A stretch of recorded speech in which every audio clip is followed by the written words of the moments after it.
खुलुमबाय बे समाव बडलेण्ड इंखं टेलिभिजननि स्टुडिअ आं मिथिका नार्जारि दिनै फुंबिलिनि गाहाय रादाबफ्राव दङ।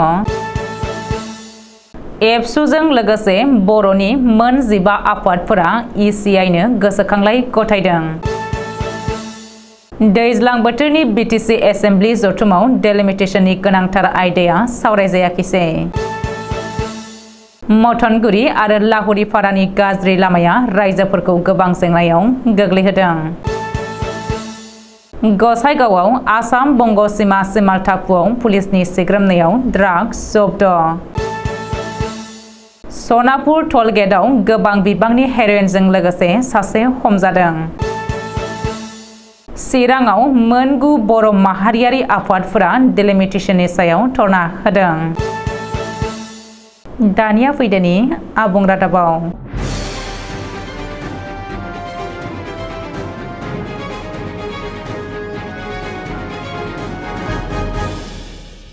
बर'नि माहारियारि आफादफोर आरो राजनीतिक हान्जानि दैदेनगिरिफोर जथायै आसामनि चिफ इलेक्टरेल अफिसार अनुराग गयेलनि गेजेरजों भारतनि chief election commissioner Rajiv Kumar आईएएसनो गासै 15 आफादफोरा खौसेयै बर' हारिनि जानानै गोसोखां बिलाइ गथायो।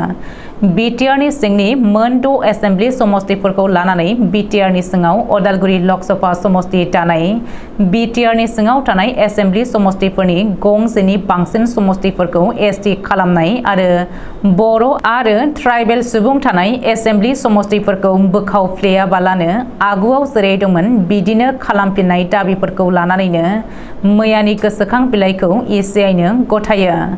लोगोसे आसामनि गिबि मन्थ्रि डक्टर हिमन्त बिश्व शर्मानिसिमबो पिएसपिपि काटकारियानि आखायाव गोसोखां बिलाइखौ गथायो। 6थि फारि बिटिसि एसेम्बलिनि सा 45 सोद्रोमा थानाय दैज्लां बोथोरनि जथुमा 11 जुलाइ 2023 मंगलबारखालि जानानै थाङो।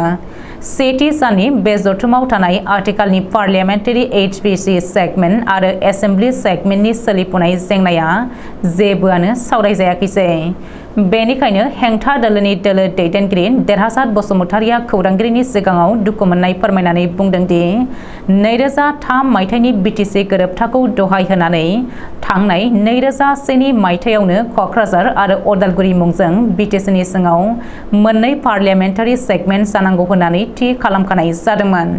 बेनिखायनो दा आथिखाल समाव बिटिसि एसेम्बलिनि दैज्लां बोथोर जथुम जानाय समाव जोबोद मोजां खाबु मोनदोंमोन आथिखालनि डेलिमिटेशननि जेंनाखौ सावरायनानै भारतनि चिफ इलेक्शन कमिशनारसिम मोनसे माइनुट बाहायनानै हरनो थाखाय।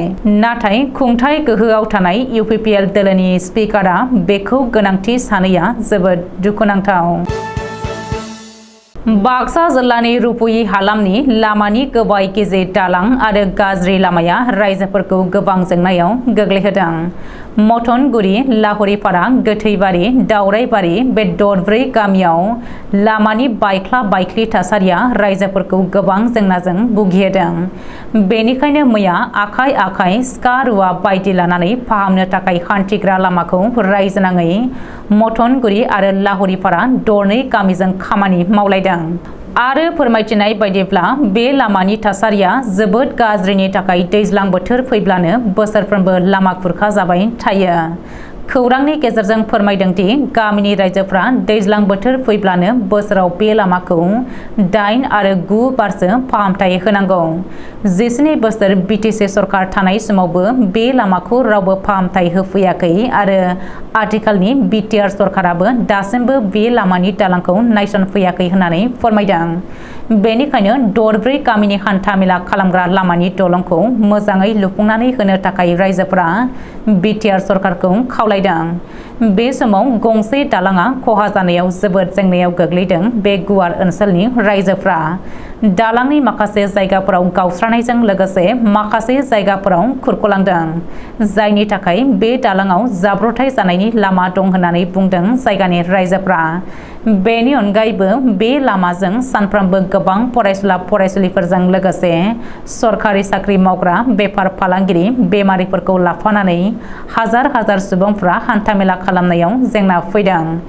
बेनिखायनो गोख्रैयैनो बे दालांजों लोगोसे लामाखौ फाहामनानै होनो थाखाय खावलायदों जायगानि रायजोफोरा। क'क्राझार जिल्ला गसाइगाव महकुमानि सिङाव थानाय आसाम बंग सीमा सिमालटापु पुलिसनि बेन्दोंआव गोग्लैनाय सिमालटापु पिजिआर गामियाव मैया सानजौफुनि 12:30 रिंगासो समाव सिमालटापु गामिनि थागिबि रायजो राजाफ्रा ड्राग्स फालांगिरिफोरखौ ड्राग्सजों लोगोसे हमनो हायो आरो सिमालटापु पुलिसनो गथायनानै हरो। हमजानाय सानै ड्राग्स फालांगिरिखौ सिमालटापु गामिनि थागिबि हारानुर रशीद 22 बोसोर आरो रफिकुल इस्लाम 20 बोसोर होनानै सिनायथिनाय जादों। पुलिसा हमनाय सानै ड्राग्स फालांगिरिफोरनिफ्राय AA01 AJ7671 नम्बरनि स्विफ्ट डिजायार साखा खबब्रै गारिबो जब्द खालामनो हायो। हमनो मोननाय ड्राग्सनि बिबांखौ 1 ग्राम होनानै मिथिहोदों सिमालटापु पुलिस बिफाननि गाहाय सन्जय राय बिथाङा। गुवाहाटी मेट्र'नि सनापुर टलगेटआव पुलिसा गोबां बिबांनि हेर'इनजों लोगोसे मफिजुल इस्लाम मुंनि सासे सुबुंखौ हमनो हादों।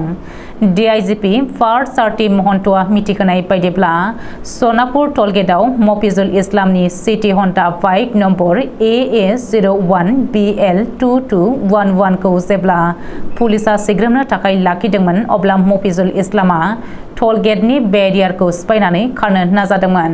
अब्लाबो पुलिसा फायरिं खालामनानै मफिजुल इस्लामखौ हमनो हायो। बेनि बाइकआव थानाय गासै 145 पेकेट हेर'इनखौ हमनो हायो। आथिखालाव बे हेर'इन ड्राग्सनि बेसेना 16 कौटि जाहैनो हागौ होननानै पुलिसा आन्दाज खालामदों। चिरां जिल्लानि काजलगावआव 3 घन्टा धरना होनायनि गेजेरजों मोनगु बर' माहारियारि आफादफोरा चिरां डिसिनि आखायाव डेलिमिटेसननि बागै गोसोखांलाइ गथायदों। बे गोसोखांलायाव माखासे दाबिफोरखौ होनाय जादों। बैफोर दाबियानो जादों BTC 6 शेड्युलनि सिङावनो भारत संबिजिरनि 330 आरो 332 नि जोहै अदालगुरि HPCखौ ट्राइबेल रिजार्भ खालामनानै दाफुंनाय। BTCनि मोन 15 एसेम्बलि सेगमेन्टखौ आर्टिकेल 330 आरो 332 नि जोहै ट्राइबेल रिजार्भ खालामजोबनाय। BTCनि 6 शेड्युलखौ फोजोबस्रांनो मोना आरो बेखौ रैखा खालामनांगौ। बे मोनब्रै दाबिखौ लानानैनो चिरां जिल्लानि जिल्ला बेंगिरिनि जोहै भारतनि चिफ इलेक्शन कमिशनारनो गोसोखांलाइ गथायदों।